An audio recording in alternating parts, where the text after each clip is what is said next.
package showed up from my friends at Cane Creek.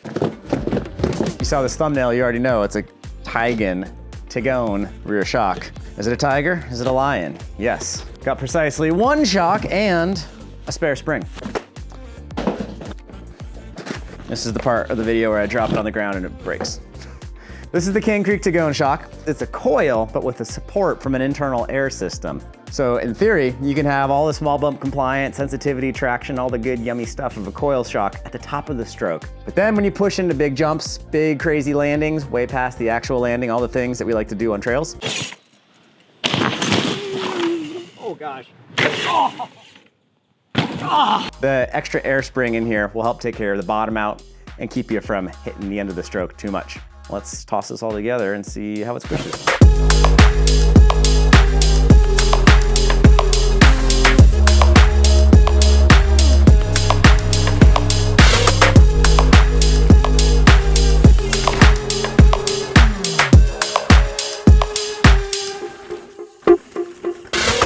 I don't think there's any air in here.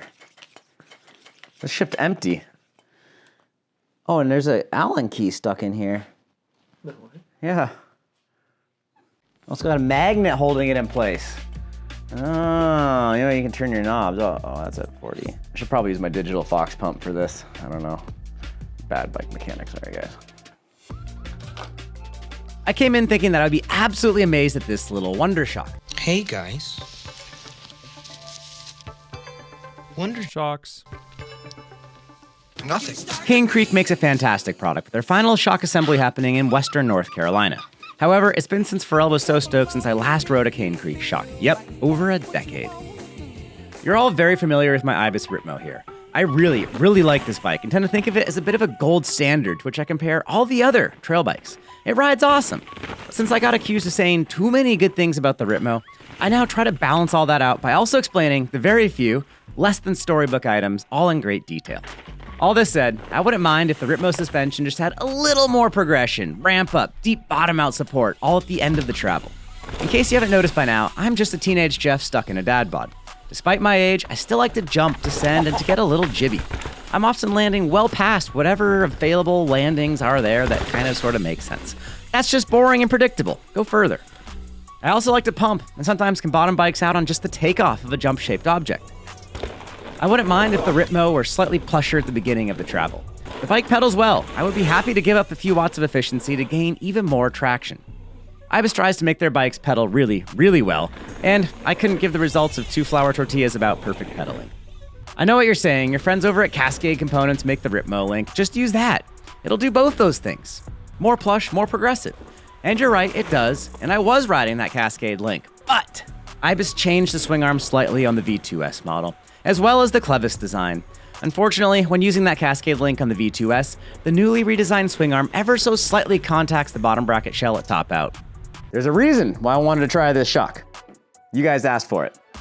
The reason, indeed. So the reason is the Ibis Ripmo V2s.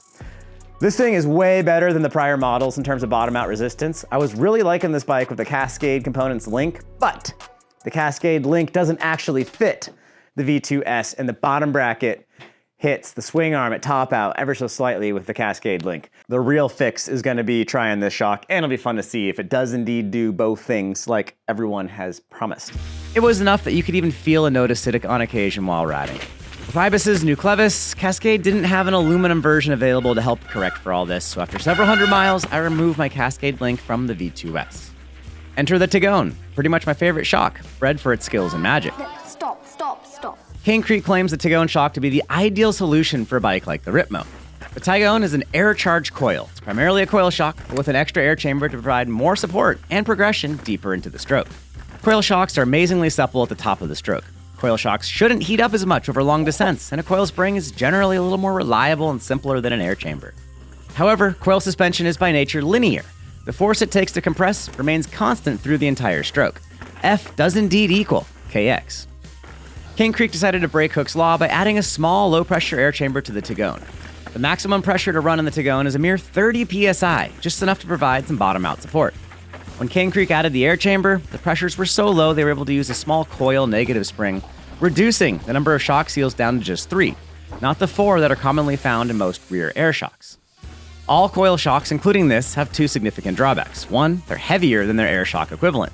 And two, in order to adjust the spring rate, you need to physically swap that spring with a completely different unit. Not cheap, not easy. The Tigon is going to suffer from both of those drawbacks, as well as a third. It's definitely not cheap. When purchased with the spring and hardware, the shock sells for $1,015. Ouch. I don't know where you went to law school, but that's likely more than a single student loan payment. Let's bolt up the Tigon to the Ripmo, take it out for a few weeks of riding, and see if it does what it needs to do.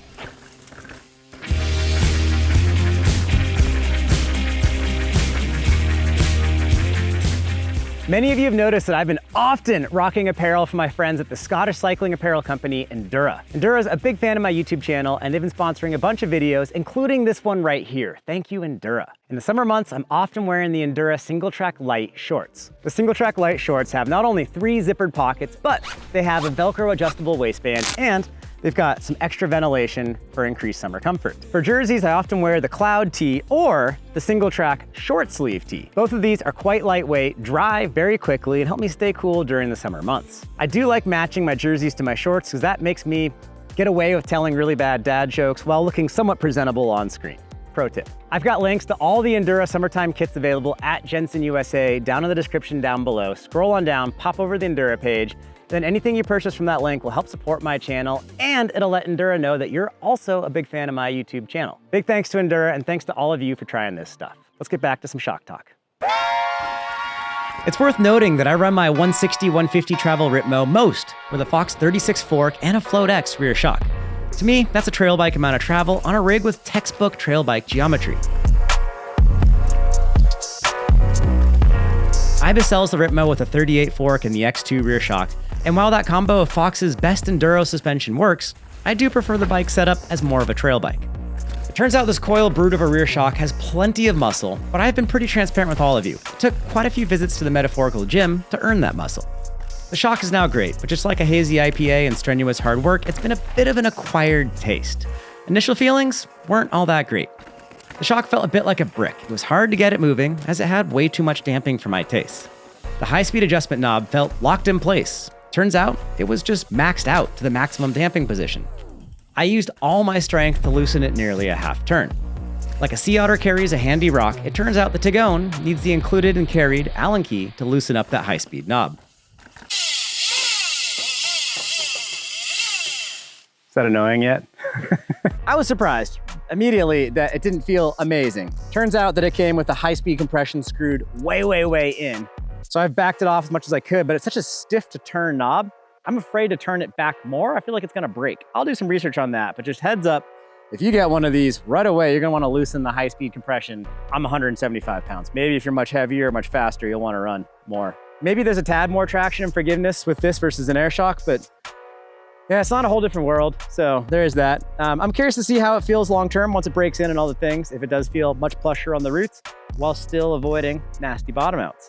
Thus far, I haven't had any nasty bottom outs, so let's do our best to change that.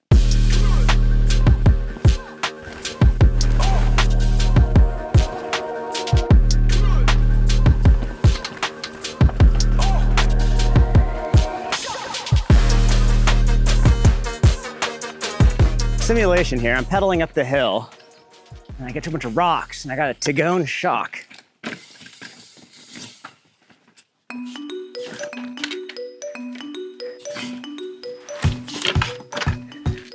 Okay, bank. I backed off the low-speed compression quite a bit to full open and sped up the rebound to almost full open as well. This all worked to open the shock up quite a bit, and it started to feel a lot better. The Tigon still felt like it had slightly more damping than the stock Float X2 did, though it was easier to get the Tigon cycling than the X2. Those X2s can be a little sluggish, but they're certainly not terrible. After a couple rides on the Tigon, it started to feel quite nice. Traction at the top of the stroke was quite good. And the big claims, bottom outs, are they reduced? Yes, they are. At first, I was not 100% believing the shock would absorb some hits, and I kind of reeled back my own riding. The extra support from the air charge is fairly subtle. I had expected the Tigon to feel as poppy as my volume-reduced Float X2, but it certainly was not. To sum it up simply, the air charge helps more with bottom-out moments at landing than it does to provide a more poppy feel. I think that's due to the fairly aggressive native damping tune of the shock, as the damping starts to soak up those pumps and upward trajectories. One thing I really enjoyed about the Tigon was that the rebound is more consistent. I'm often packing my shocks full of volume reducers trying to create more ramp. The downside to this is that a highly progressive air shock then loses some rebound control deeper in the stroke, and that's where you most need it. The Tigon is more predictable in rebounding, and that's a nice feeling. The party out back with the Tigon was roaring pretty loud, but the business demeanor of the 36 Grip 2 had seemingly lost its invitation to get wild. I love the 36, but in this case, it was the weak link. So I did what any reasonable mechanic would do and set out to find the perfect mate to the Tigon. So I've been riding, I've been rocking the Tigon in back and the 36 Grip 2 up front. Trail bike front suspension and enduro bike rear suspension. It's good, but it's not quite balanced. Right now the weak link is the fork. I think it could be better balanced and matched that rear shock with a little bit of tuning. So we have something custom up our sleeves. Enter something custom. This is a Marzocchi Z1 Coil fork here on the Ripmo AF. I just sourced some parts and I'm gonna hop up this Z1 fork to be essentially a great mate to that Tigon rear shock. Behold, the star of the show, the Fox Grip 2 damper. This is not exactly the most new. The new would be a Grip X, and I couldn't find that anywhere. This though, I got a great deal on it through the EP website, and I'm gonna swap this onto the Z1. Right now it's only got a general low speed compression, which kinda adds more high speed as you crank it up. Yeah, it's okay. I don't hate it, I don't love it. I'm gonna try it with the stock medium spring. I'm 175 pounds, 173 yesterday morning. Let's put this damper in here and then put that fork onto the green Carbon V2s. And we'll have a Christmas tree of a bike that should hopefully be given the gift of pristine support and traction front and rear. We got some wrenching to do. This won't take too long. Let's do it.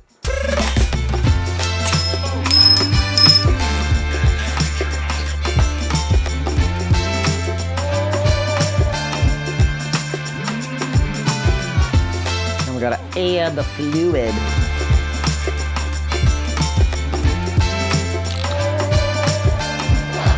Whoa, that's a long steer tube. Need like one more sick gold spacer. You make it to 39 years old and the hardest thing for you is a spacer. You're doing pretty good. All right, let's see what the hype's all about.